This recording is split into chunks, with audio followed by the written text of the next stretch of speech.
Dans la maison, elles ont chacune leur chambre, même si au final tout cela reste théorique. Dans la pratique, ça ne se passe pas vraiment comme ça. On va voir ma chambre. Je l'utilise pas du tout en ce moment, donc c'est pour ça elle est très désertique, on va dire. Désertique parce qu'en fait, même la nuit, les sœurs ne parviennent pas à se séparer. Elles dorment ensemble dans la chambre d'Émilie. Donc ici c'est ma chambre. Enfin, c'est là où maintenant Lise elle dort aussi parce que souvent on a une chambre pour deux. C'est un peu nul d'avoir chacune une chambre plutôt, c'est triste. Moi aussi j'aime bien être dans la chambre d'Émilie parce qu'il y a tout. La carte des États-Unis là, c'est parce qu'on adore Supernatural. Et donc dès que l'histoire se passe dans une ville, on met la petite pin.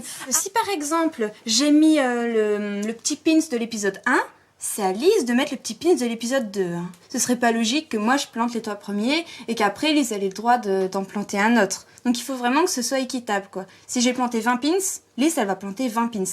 Et si on a 21 épisodes, ben on le fait à 2. On met à 2, tac. Des exigences au quotidien que les deux sœurs ne vivent pas du tout comme une contrainte. Les gens qui n'ont pas de jumeaux, ils n'ont pas de chance quoi. Nous, on trouve que c'est vraiment une chance et c'est pour ça on remercie notre mère de ne pas nous avoir séparés dès la crèche ou dès la maternelle, de nous avoir habillés pareil jusqu'au collège hein, quasiment, même au lycée. Ouais, je vais vous faire bouger. Une maman qui a toujours du mal, encore aujourd'hui, à savoir laquelle est Émilie et laquelle est Lise. Un grand sourire. On change? Ouais. Changer. Ben, j'arrive généralement à les reconnaître, mais il faut quelques secondes quand même. Parce que comme elles ont la même allure, la même façon de marcher, c'est pas toujours évident. Au téléphone, je reconnais pas leur voix. Je me trompe des fois. Mais sinon, en regardant bien, il y a quand même des différences.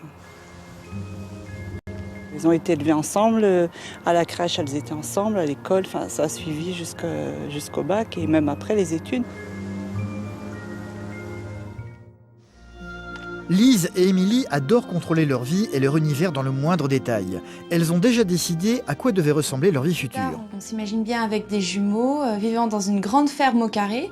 Canapé. Une ferme dont elles ont déjà dessiné le plan. Donc ma chambre serait plutôt ici. Ouais? Ouais, parce qu'ici je verrais bien le salon. Donc je vais mettre chambre d'Émilie. D'Émilie plus copain. Pour le moment, il s'agit d'un jeu. La réalité, elles le savent, est bien plus compliquée que ça. Elles ont 24 ans et sont toujours célibataires tout simplement parce qu'elles ne conçoivent pas de vivre des choses l'une sans l'autre. Je crois que jamais j'aimerais un homme plus que j'aime Lise, quoi. Émilie, ouais, elle est à moi, quoi. Même si elle se marie plus tard, je sais qu'elle m'appartiendra toujours. Ouais, c'est vrai qu'il faut La seule solution